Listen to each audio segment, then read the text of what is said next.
আল্লাহ তার হাবিবকে invitation card পাঠাচ্ছেন, হাবিব আমি দেখা করতে চাই, আপনি প্রস্তুত হন। জান্নাতি বাহন পাঠিয়ে দিয়েছেন।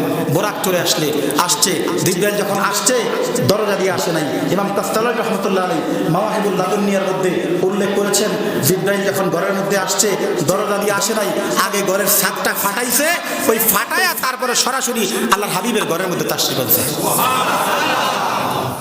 ইমাম কাস্তালানী বলেন, ইচ্ছা করলে জিবরাইল দরজা দিয়ে আসতে পারতেন, কিন্তু ঘরটা ফাটাইছেন এই কারণে যে আল্লাহর হাবিব যাতে চোখ খুলেই দেখতে পারেন আজকে যা ঘটবে এটা পৃথিবীর কোনো মস্তিষ্ক কল্পনা করতে পারে।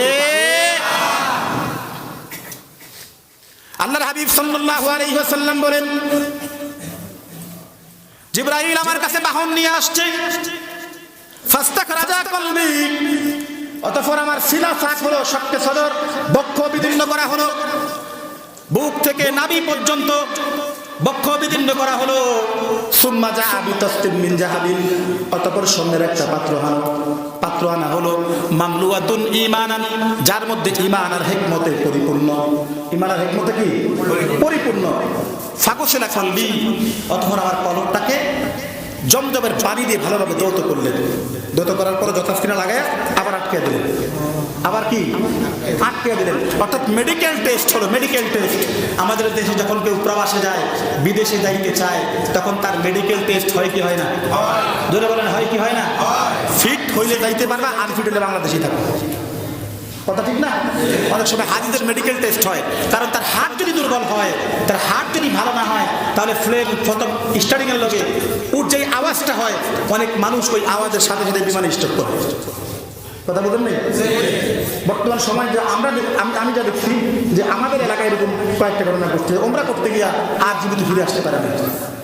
অর্থাৎ বিমানের যে প্রাথমিক যে আওয়াজ উঠা এবং নামার, অনেকে এটা সহ্য করতে পারে না। যাদের ধার দুর্বল এটা সহ্য করতে পারে না। নীল আর্মস্ট্রং যখন চাঁদের দেশে গেছেন, 3 মাস পর্যন্ত তাদের মেডিকেল টেস্ট করা হয়েছে। টেস্টে যখন বলছে ফিট, তখনই মহাকাশে গেছে। তখন কি বোরাক নিয়ে আসছে। আল্লাহর হাবিব বলেন, আমার কলব বক্ষ বিদীর্ণ করা হলো, কলবটাকে ধোয়া হলো, তারপরে একটা বাহন আনা হলো, দুনাল বাকলে ফাওকাল হিমার, গাদার চেয়ে বড়, খচ্চরের চেয়ে ছোট, আবিয়াদা সাদা রঙের। কোন রঙের? কথা কয় না, ধরে কোন? সাদা রঙের বাহন, সাদা রঙের বাহন, যেটা গাদার চেয়ে বড়, খচ্চরের চেয়ে ছোট। আল্লাহর হাবিব বলেন, আমি যখন বোরাকে আরোহণ করব, বোরাক কেমন জানি একটা লম্ফজম্প দেওয়া শুরু করছে, স্থির থাকতে পারে না, অস্থির হয়ে যাচ্ছে, লাফালাফি করতেছে। কি করতেছে? লাফালাফি করতেছে। তিরমিজি শরীফের 3131 নম্বর হাদিস, ইমাম তিরমিজি রাহমাতুল্লাহ আলাইহি বলেন, জিবরাইল বোরাক যখন লাফালাফি করা শুরু করছে, তখন জিবরাইল আলাইহিস সালাম বোরাকের মাথার মধ্যে হাত রাখলেন। কোন কোন বর্ণনায় জিবরাইলের কানের মধ্যে ধরলেন, ধরার পরে বলতেছেন, তাফআলু হাযা ফামা রাকিবা আহাদুন আকরামু আলাল্লাহি মিনহু ফারফাদারাকান। হযরত জিবরাইল আলাইহিস সালাম বোরাকের মাথার মধ্যে হাত রাখলেন অথবা কানের মধ্যে দুললেন, আর বলতেছেন, তাফআলু হাযা, এমন করতেছো কেন? শুনে রাখো, ফামা রাকিবানা আহাদুন আকরামু আলাল্লাহি মিনহু, আল্লাহর কাছে ওনার চাইতে সম্মানের দিক থেকে সবচাইতে দামি মর্যাদাবান মানুষ আর কোন মানুষ দ্বিতীয়জন তোমার পিঠে আরোহণ করে নাই। অর্থাৎ ওনার চাইতে দামি কোন মানুষ তোমার পিঠে আরোহণ করে নাই, তুমি এমন করতেছো কেন? এবার তিরমিজি শরীফের হাদিস বলতেছে, জিবরাইল যখন এই কথা বললেন, ফারফাদারাকান, বোরাকের ঘাম ছুটে গেছে। বোরাকের কি? কথা শুনে ঘাম ছুটে গেছে। কার সাথে আল্লাহ বলতেছে? বোরাকে আরোহণ করলেন। এত ক্ষিপ্র গতি সম্পন্ন বোরাকের এক পায়খানে আরেক পা দৃষ্টি যতটুকু যায়, দৃষ্টির শেষ সীমানায় গিয়ে আরেক পা পড়ে। এত দ্রুত গতি সম্পন্ন বোরাক, গোটা পৃথিবী সমস্ত মানুষ আনন্দে উদ্বেলিত, আনন্দিত। রাসূল শরীফ মেরাজ শরীফে যাইতেছেন। কোথায় যাইতেছেন? দিকে দিকে হাসি, লোকে লোকে খুশি, সব পুলকে দোলে রে, চলছেন নবী মিরাজে। গাইতে পারবেন? কথা কয় না। আমার সাথে সাথে গাইতে পারবেন? শুধু বলবেন জোর আওয়াজ দিয়া, চলছেন নবী মেরাজে। পারবেন তো ইনশাআল্লাহ? জীবনে বহু গান গাইছে, যুবকরাও গাইছে, কিসকেরি মেরি হে মাস্তে মাস্তে, জাহান্নামে যাইবো নাচতে নাচতে। গান গাইছে না? দামাদার মাস্ট ক্যালেন্ডার, জাহান্নামে আমি পহেলা নাম্বার। গান গাইছে না? এমন সেই গান গাইলে সোয়াব হইছে না গুনাহ হইছে? এখন নাতে রাসূল গাইলে সোয়াব হইব না গুনাহ হইব? এখন নাতে রাসূল গাইতে রাজি আছেন কে কে? হাত তোলেন। নারায়ে তাকবীর, নারায়ে রিসালাত, পবিত্র মেরাজুন নবী। দিকে দিকে হাসি, লোকে লোকে খুশি, সব পুলকে দোলে রে, চলছেন নবী। সকলে আওয়াজ দিয়া, চলছেন নবী। দিকে দিকে হাসি, লোকে লোকে খুশি, সব পুলকে দোলে রে, চলছেন নবী, চলছেন নবী। এই ফুরতির দোলা জাগে চাঁদ সিতারায়, জাগিছে দুলোকে ভুলোকে, সাজিয়াছে জান্নাত গাহে হুর মালায়, দরুদ হর্ষে পুলকে গাহে, দরুদ হর্ষে পুলকে। ডাকে বাড়ি তালা মাহবুবে আলা, এসো গো মোর দরবারে, চলছেন নবী, চলছেন নবী। মৌ মৌ গন্ধে ভরপুর চারিদিক, মারহাবা মারহাবা কলতান,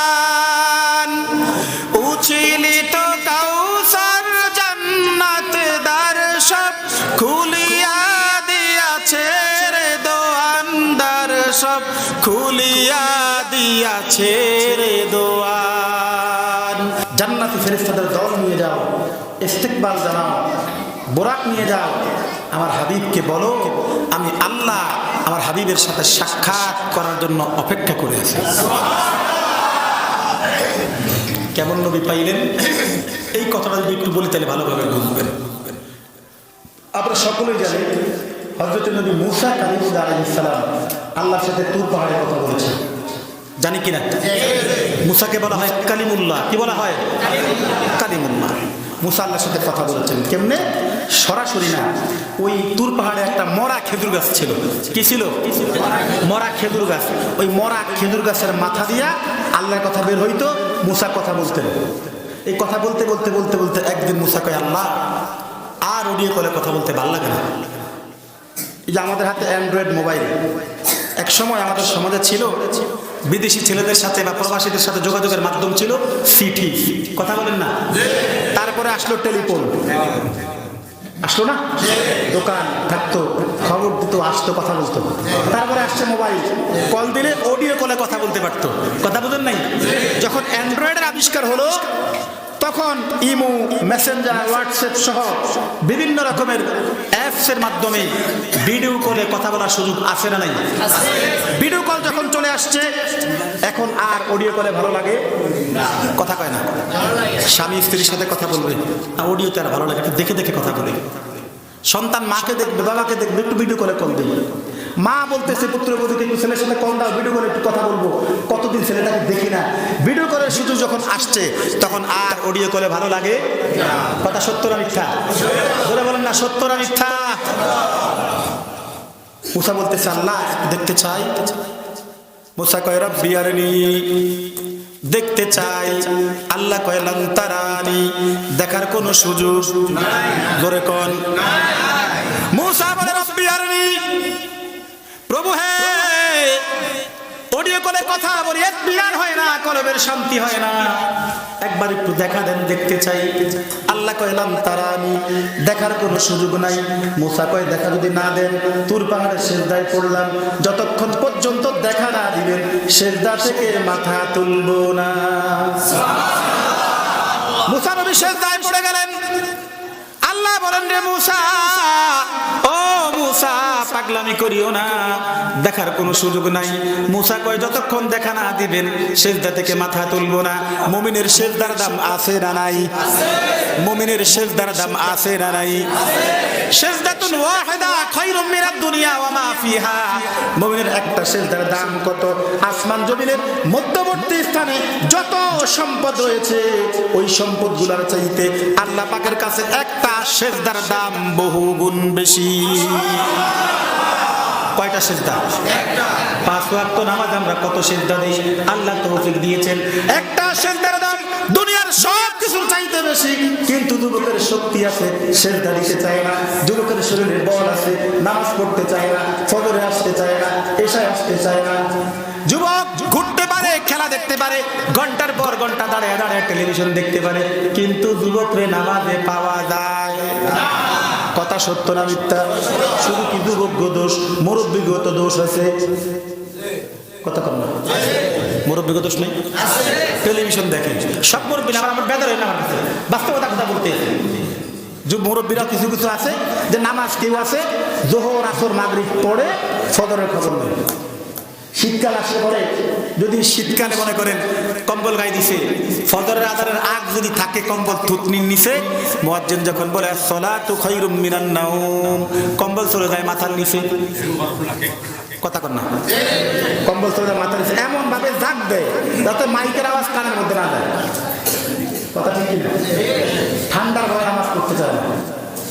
আবার শীতকাল আসলে দেখবেন কেউ জোহর আসর মাগরিব পড়ে এশার ফজর পড়তে চায় না, কারণ বাড়ি থেকে আসর জোহর আসর আগে বের হয়েছে, মনে করেন একেবারে শুটু পড়িয়া এমন ভাবে বের হয়েছে এটার খোলার দরকার নাই।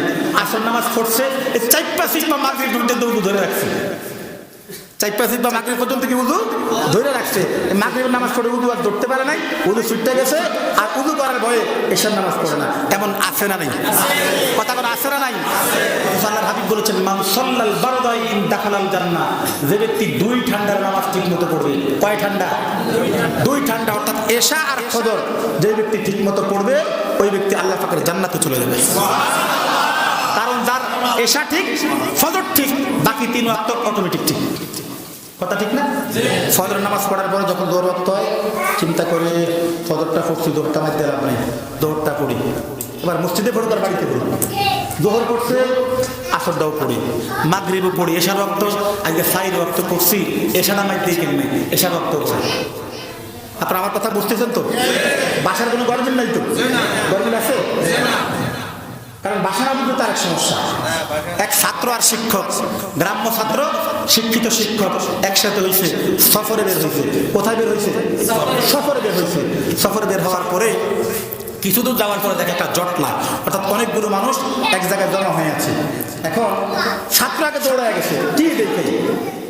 এখন আয়সা দেখে যে সেখানে বিশাল একটা অজগর সাপ। কি সাপ?